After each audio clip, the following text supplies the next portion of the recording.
Okay, so what is capitalism? In an earlier video, I went through capitalism and socialism, and I put the link somewhere for you so you can go back to that one. So just to recap, capitalism is an economic system where things are owned by people or an individual, and where people have to work for money. People may sell or lend their property, and other people may buy or borrow them. If one person wants to buy and another person wants to sell to them, they do not need to get permission from higher power. It has the view that if you work hard, you will be rewarded. Everyone should pay their own taxes. The poor should work harder to earn more.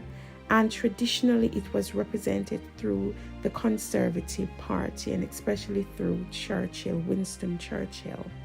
Socialism, on the other hand, in theory, this system results in the divide between classes getting smaller, with the poorest of a nation's people getting better taken care of, while the richest make sacrifices in terms of higher taxes and regulation of business, where people work together to gain a fair standard of living.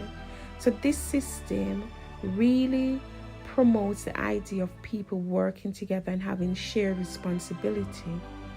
Traditional views of the Labour Party. So this was traditionally associated with the Labour Party being, the idea of being a socialist.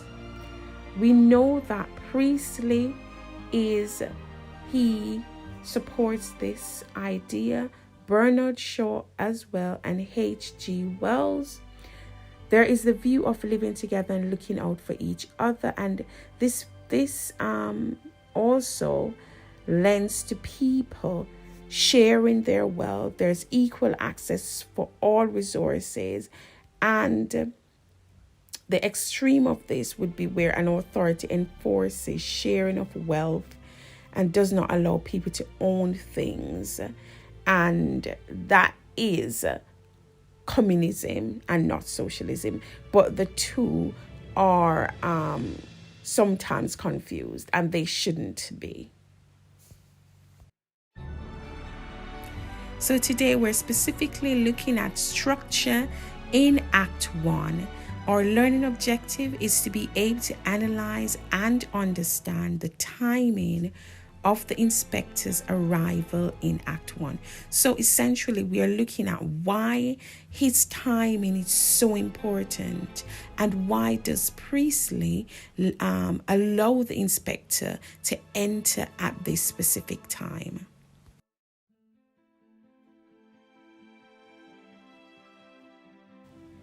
To begin unpicking this, we're going to be looking at Mr. Berlin's speech in that act, a bit of it.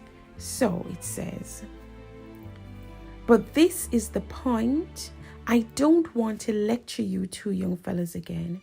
But what so many of you don't seem to understand now, when things are so much easier, is that a man has to make his own way, has to look after himself and his family too, of course, when he has one.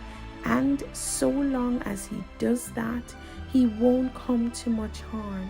But the way some of these cranks talk and write now, you think everybody has to look after everybody else, as if we were all mixed up together like bees in a hive, community and all that nonsense. But take my word for it, you youngsters. And I've learned in the Goodhart School of Experience that a man has to mind his own business and look after himself and his own. And then we hear the sharp ring of a front door bell. And Berlin stops to listen. This is the point that Inspector Gould arrives. And I want you to really focus on the things that Mr. Berlin was saying before Inspector Gould's arrival. Now, Berlin epitomizes capitalism in every way.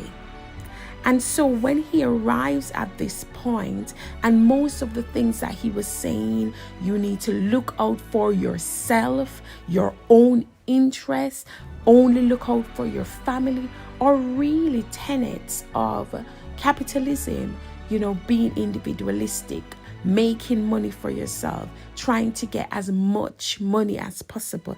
And then Inspector Gould arrives at that precise point. I would like you to focus on this extract, and we're going to be discussing some questions now surrounding this extract. So now let's look at the question. The first question says, what does Mr. Berlin believe in? Does he believe in capitalism or socialism? And look back at the definitions of both. Number 2, what evidence is there in the extract to suggest he believes this? And you can write those down. Number 3, how do you think a modern day audience would feel about Mr. Berlin and his beliefs? Number 4, how do you think a 1940s audience would have felt about the character of Mr. Berlin and his beliefs, and why? And number 5, how do you think the contemporary people would have felt about Mr. Berlin and his beliefs, and why? So the working class audience living at the same time as Mr. Berlin, middle class audience living at the same time as Mr. Berlin, and upper class audience living at the same time as Mr. Berlin. Please write your answers in the comments below.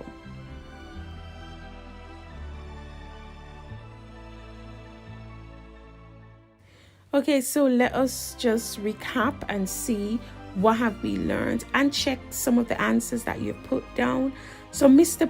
Berlin believes in capitalism, and he says this in the extract when he talks about, being responsible for yourself. So he doesn't talk about a shared responsibility at all. Earlier in the play, he talks about higher costs for lower wages. So making the prices very, very high, but paying the minimum amount. All of these views are associated with capitalism. Then a lower class audience, what would they feel? And specifically when he talks about, so he says, I don't want to lecture you two young fellas again, but what so many of you don't seem to understand now, when things are so much easier, is that a man has to make his own way, has to look after himself and his family. Of course, when he has one, and so long as he does that, he won't come to much harm. So that idea about, looking after yourself, and you're only responsible for yourself. And then he says, but the way some of these cranks talk and right now, you think everybody has to look after everybody else, as if we were mixed up together like bees in a hive, community and all that nonsense. So of course the lower class, who would be suffering and struggling at this point, would have a negative view of what Mr. Berlin is saying. Because, if you have much, and they say, to whom much is given, much is required. You do have a responsibility to look out for others. It can't be that you just gain all the money and it's just yourself. You don't, and you would pay the same amount of taxes as someone who doesn't have any money. That seems not fair. It doesn't seem to be a fair way of doing stuff. So yes, and a middle class audience who would be in a better situation, but would still maybe have a more shared responsibility. So they would be thinking, maybe this is not at this point where a lot of people were really trying to change. Remember, at this point, a lot of change was happening, and people were really thinking about how to change the status of what was happening at the time.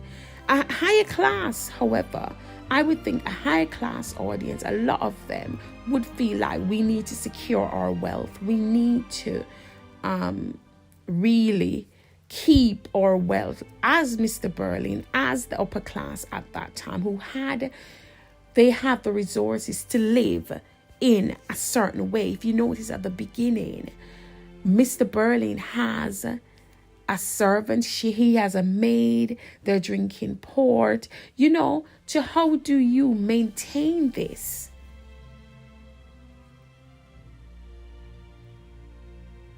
What would a modern audience feel? A modern audience, as in our time, would definitely, because when you talk about your alternative interpretations, and when you talk about how would a modern day audience feel, it could be today. So you would start with a phrase like, today the audience would believe that this was what? Unfair and not equal. So you could talk about all of that, what is happening today. And definitely Priestley's message is about embracing socialism, and that socialism is more acceptable than capitalism. Of course, the audience would be shocked as well by some of the things that Berlin is coming out with. They've just gone through the war and all of those happening, the war, and he's saying all of these things. It would be shocking, and that's why Priestley's message does resonate with the audience.